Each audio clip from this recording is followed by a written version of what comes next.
Welcome! I'm so excited to share 5 tips to help you sound more like a native speaker. And really this means that you're going to sound more comfortable, more confident, and most importantly, more like yourself.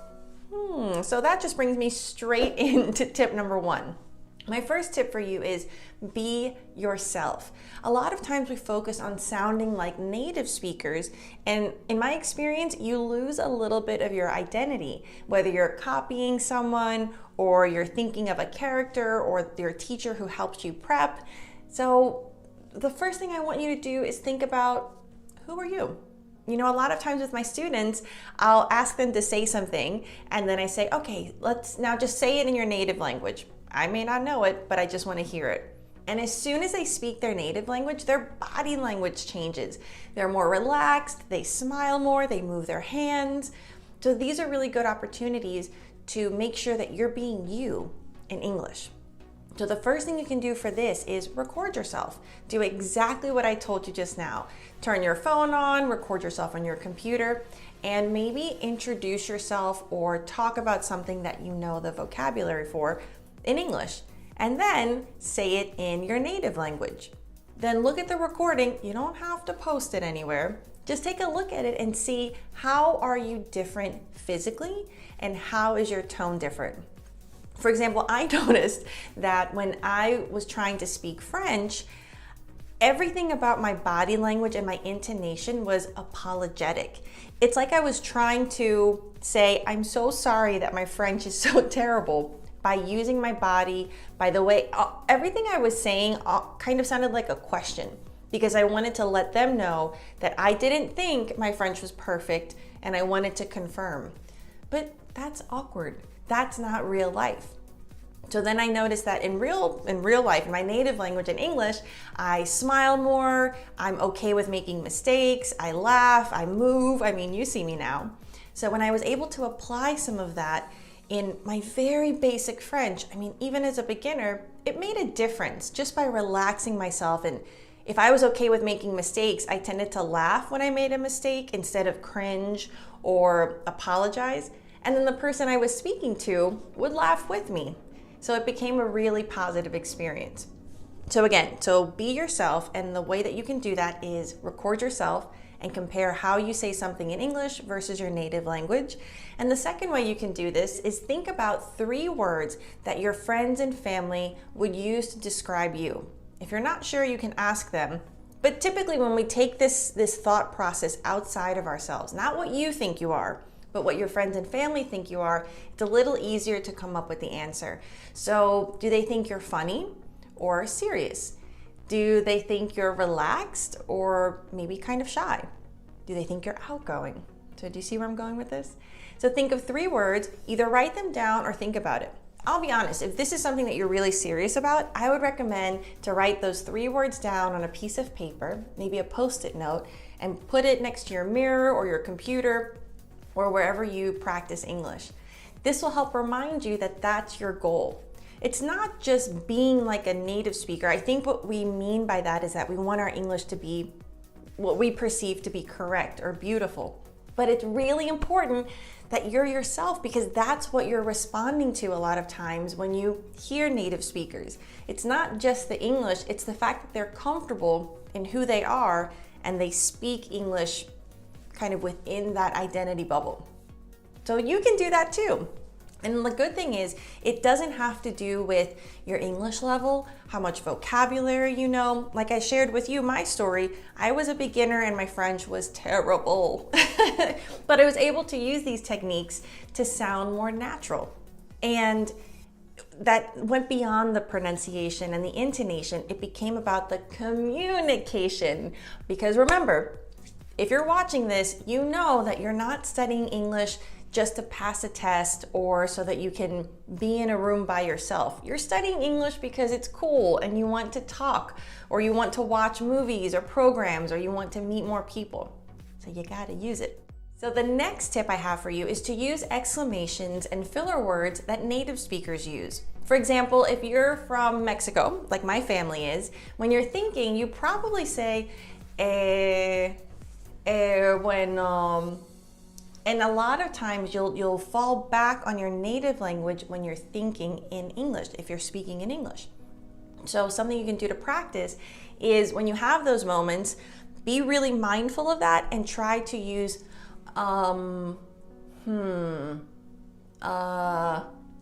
Now, I'll be honest, when we typically in school, when you talk to native speakers and native English speaking students, we say, stop, don't say, like, but you're special because you're learning natural English. So for you, you're going to have those moments when you think, and I want you to be able to sound even better. And I'll be honest, this is something that I'll notice with my students. If they say, then it really makes a difference. Even if the rest of their English is okay or they make some mistakes, that's fine. These small moments are what help elevate your English and help you sound more natural. Other words that I would recommend using, especially for American English, we tend to say really and seriously a lot, whether it's in response to someone's story or at the end of our comments. For example, if you're talking to me, I might say, oh, really? Seriously? And it's meant as a rhetorical question. I don't actually mean you have to answer me. It's just how we show that we're listening, that we're paying attention.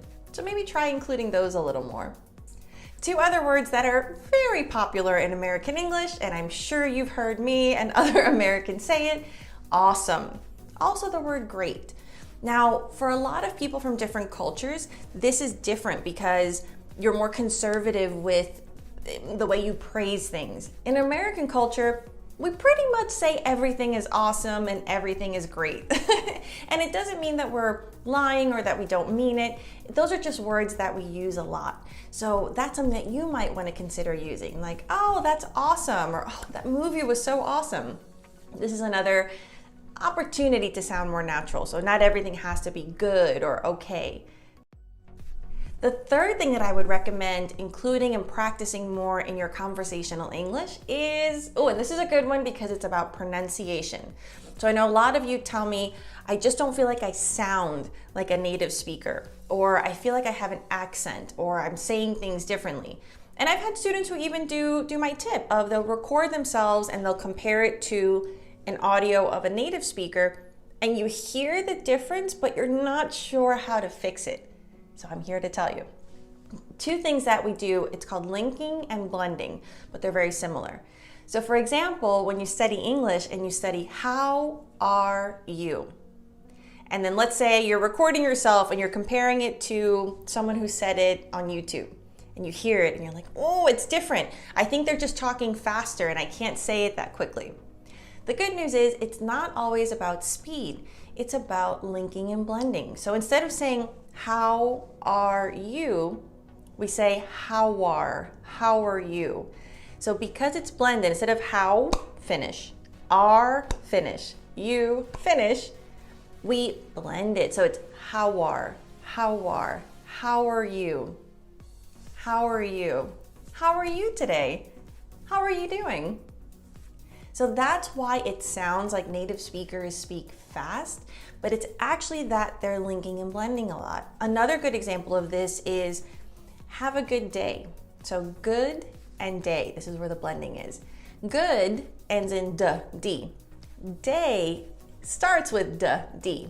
Instead of saying have a good day, when you end the d sound, good, your tongue like goes from the top of your mouth and it separates day, and then it goes back up for the next word.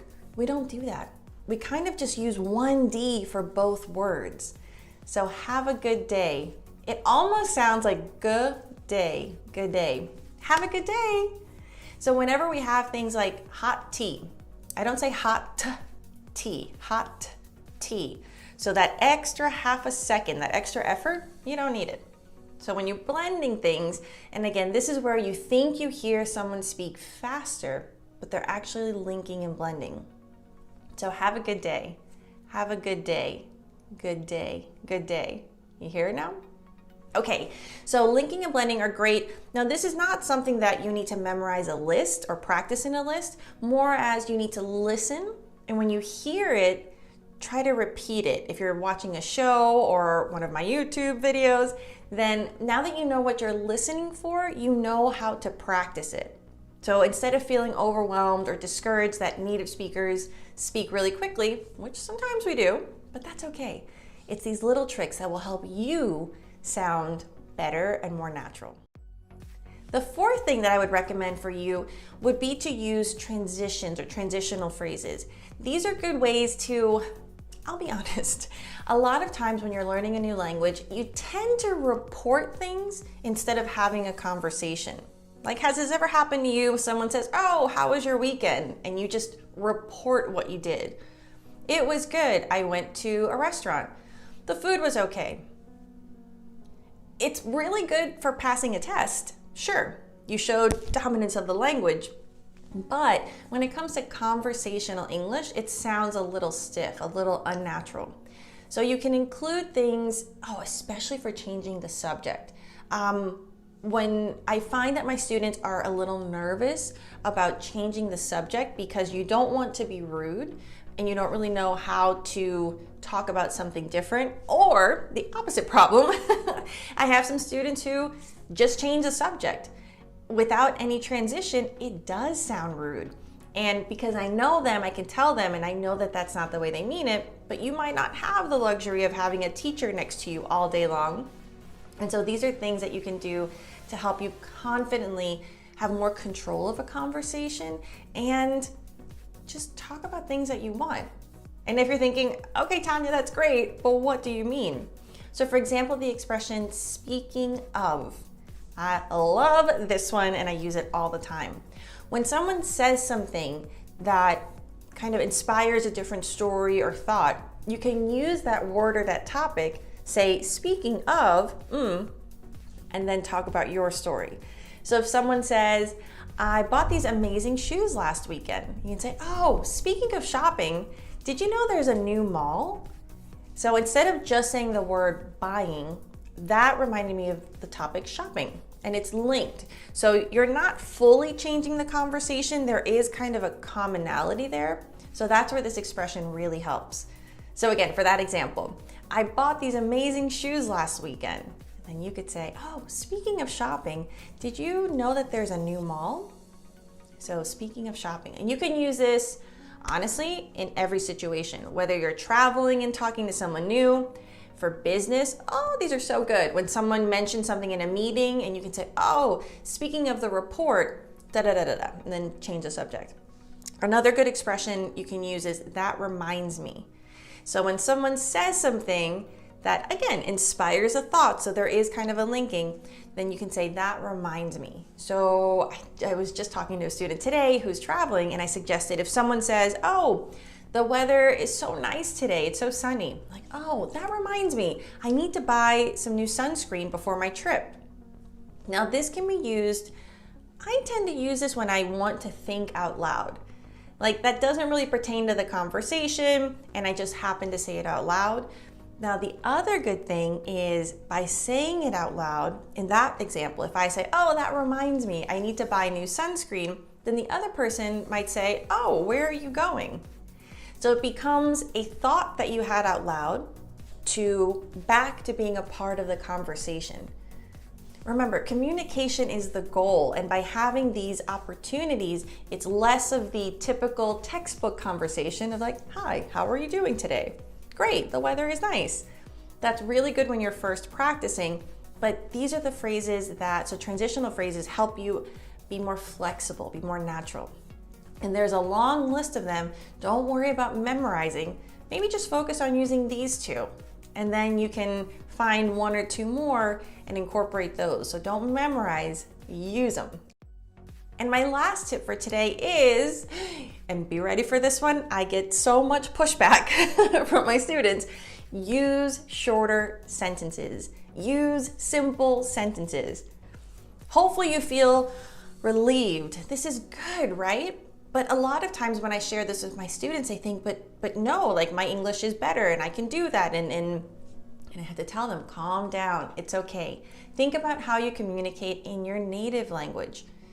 You don't use eloquent long sentences. You keep it short and simple and you keep it going.